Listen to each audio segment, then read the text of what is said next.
Assalamualaikum warahmatullahi wabarakatuh. Perkenalkan, nama saya Syarifah Rabia Gusriani dengan NIM 207230014. Di sini saya akan menjelaskan tentang komponen-komponen kurikulum. Yang pertama, sebelumnya kita akan membahas pengertian dari kurikulum. Kurikulum merupakan suatu perangkat rencana dan pengaturan mengenai tujuan, isi, dan bahan pelajaran serta cara yang digunakan sebagai pedoman penyelenggaraan kegiatan pembelajaran untuk mencapai tujuan pendidikan tertentu. Lalu di sini ada kurikulum sebagai suatu sistem. Kurikulum adalah sistem dengan komponen spesifik terhubung. Menurut beberapa referensi yang ada, kurikulum komponen dapat dibagi menjadi 4 komponen. Yang pertama ada komponen tujuan, yang kedua ada komponen materi, komponen strategi, dan komponen evaluasi. Di dunia pendidikan, menentukan tujuan, bahan, strategi, dan faktor evaluasi keseluruhan mengintegrasikan proses pendidikan yang sangat penting. Alasan latar belakang adalah pendidikan sebagai upaya sadar dan terencana untuk membantu siswa berkembang sebagai orang yang sempurna, tidak terbatas pada pengembangan intelektual. Lalu selanjutnya ada ciri sistem. Memiliki komponen yang saling berkaitan. Yang pertama, komponen seperti tujuan pendidikan, isi atau materi, strategi pembelajaran, dan evaluasi saling berhubungan dan mempengaruhi satu sama lain. Yang kedua, memiliki tujuan yang jelas. Kurikulum dirancang untuk mencapai tujuan pendidikan tertentu, baik jangka pendek, menengah, maupun panjang. Yang ketiga, bersifat dinamis dan adaptif. Kurikulum sebagai sistem mampu menyesuaikan diri dengan perubahan zaman, kebutuhan peserta didik, serta tuntutan masyarakat. Yang keempat, terdiri dari input, proses, dan output. Yang pertama ada input, meliputi peserta didik, guru, sarana-prasarana, dan lain-lain. Lalu ada proses, meliputi kegiatan pembelajaran. Dan yang terakhir ada output, yaitu meliputi hasil belajar peserta didik.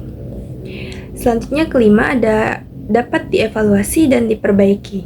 Sistem kurikulum memungkinkan adanya evaluasi berkelanjutan agar dapat dikembangkan dengan lebih baik.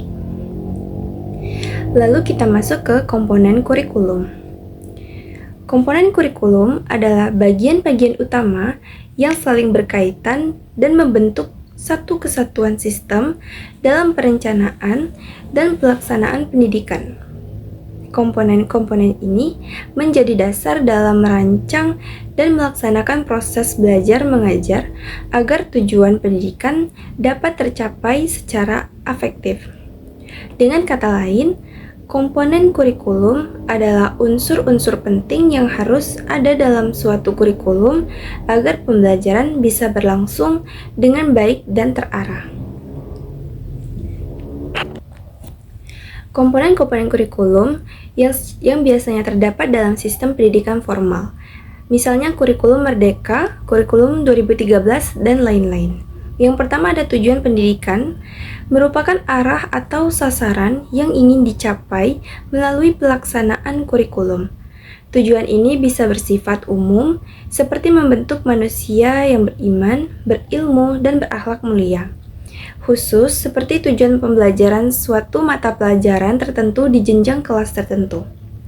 Yang kedua, isi atau materi pembelajaran, yaitu semua bahan ajar yang akan disampaikan kepada peserta didik. Isi kurikulumnya mencakup materi pokok, konsep, prinsip, fakta, kompetisi dasar dan inti, tema-tema pembelajaran. Yang ketiga, strategi atau metode pembelajaran, cara atau pendekatan yang digunakan untuk menyampaikan materi kepada siswa agar mereka aktif belajar. Contoh metodenya yaitu metode diskusi, pembelajaran berbasis proyek atau project-based learning, pembelajaran kolaboratif, inquiry-based learning, dan lain-lain. Yang keempat, organisasi kurikulum, yaitu bagaimana materi pelajaran dan kegiatan belajar diatur dan disusun. Misalnya, disusun per jenjang kelas, pembelajaran tematik untuk SD, kurikulum blok atau berbasis modul. Yang kelima, evaluasi atau penilaian. Proses untuk mengukur hasil belajar peserta didik. Penilaian bisa mencakup penilaian formatif untuk memberikan umpan balik selama proses pembelajaran. Penilaian sumatif untuk mengukur hasil akhir pembelajaran. Bentuknya bisa berupa tes tertulis, observasi, portofolio, proyek, dan lain-lain. Selanjutnya ada pengalaman belajar atau learning experiences, merupakan kegiatan yang dirancang agar siswa memperoleh pengetahuan, keterampilan, dan sikap. Misalnya, praktikum, diskusi kelompok, simulasi, dan kunjungan lapangan. Lalu ada media dan sumber belajar, yaitu segala alat dan bahan yang mendukung proses pembelajaran, seperti buku teks, video pembelajaran, internet, alat peraga, dan lingkungan sekitar. Selanjutnya ada waktu atau alokasi waktu, yaitu menentukan seberapa banyak waktu yang digunakan untuk menyampaikan materi tertentu. Contohnya, 4 jam pelajaran per minggu untuk matematika di kelas 7 SMP. Lalu di sini ada macam-macam dari komponen-komponen kurikulum tadi. Yang pertama ada komponen tujuan, bahan ajar, komponen metode, dan komponen evaluasi yang akan kita bahas satu persatu. Yang pertama di sini ada komponen tujuan. Pengertiannya yaitu arah atau sasaran akhir yang ingin dicapai dalam proses pendidikan. Tujuannya menjadi dasar dalam merancang isi, metode, dan penilaian dalam kurikulum. Jenis tujuan dalam kurikulum ada tujuan umum, bersifat luas dan menyeluruh, contohnya membentuk siswa yang berkarakter, cakap, dan berdaya saing. Tujuan khususnya lebih rinci dan spesifik, sesuai dengan mata pelajaran, jenjang, atau tema pembelajaran. Contohnya, siswa dapat menghitung luas bangun datar dengan benar. Tujuan instruksional atau kompetisi dasarnya hasil belajar yang ingin dicapai setelah kegiatan pembelajaran tertentu. Contoh, siswa mampu menjelaskan proses fotosintesis. Fungsi tujuan sebagai arah dan pedoman pelaksanaan pembelajaran, menjadi dasar penyusunan materi, metode, dan evaluasi. Mengukur keberhasilan proses belajar mengajar. Lalu ada komponen bahan ajar. Pengertian dari komponen bahan ajar adalah segala bentuk materi yang digunakan untuk membantu guru dalam menyampaikan materi dan peserta didik dalam memahami materi pembelajaran.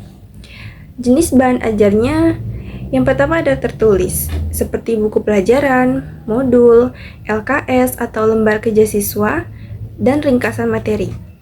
Dalam bentuk visual atau audiovisual bisa berupa video, animasi, gambar, dan slide PowerPoint. Dalam digital atau interaktif bisa menggunakan aplikasi belajar, e-book, website, dan website pembelajaran. Dalam bentuk bahan praktik, kita bisa menggunakan alat peraga, bahan eksperimen, dan benda konkret. Fungsi bahan ajarnya membantu guru dalam menjelaskan materi, membantu siswa memahami konsep dengan lebih mudah, menjadi media belajar mandiri bagi siswa, mendukung pencapaian tujuan pembelajaran. Lalu di sini ada komponen evaluasi atau penilaian. Pengertian dari komponen evaluasi atau penilaian yaitu proses sistematis untuk mengukur dan menilai pencapaian hasil belajar siswa. Komponen ini penting untuk melihat efektivitas proses pembelajaran. Jenis evaluasinya yang pertama ada penilaian formatif, dilakukan selama proses pembelajaran untuk mengetahui pemahaman siswa dan memberikan umpan balik. Contohnya kuis, tanya jawab, dan latihan harian. Selanjutnya ada penilaian sumatif, dilakukan di akhir unit, topik, atau semester untuk mengukur hasil akhir pembelajaran. Contohnya, ujian akhir, tes tengah semester. Lalu yang terakhir ada penilaian diagnostik dan penilaian afektif serta psikomotorik. Penilaian diagnostik untuk mengetahui kelemahan atau kesulitan siswa sebelum pembelajaran dimulai. Kalau penilaian afektif dan psikomotorik mengukur sikap dan keterampilan siswa, bukan hanya aspek kognitif. Alat dan teknik evaluasinya bisa tes tertulis, observasi, penilaian proyek, penilaian portofolio, rubrik penilaian, dan lain-lain.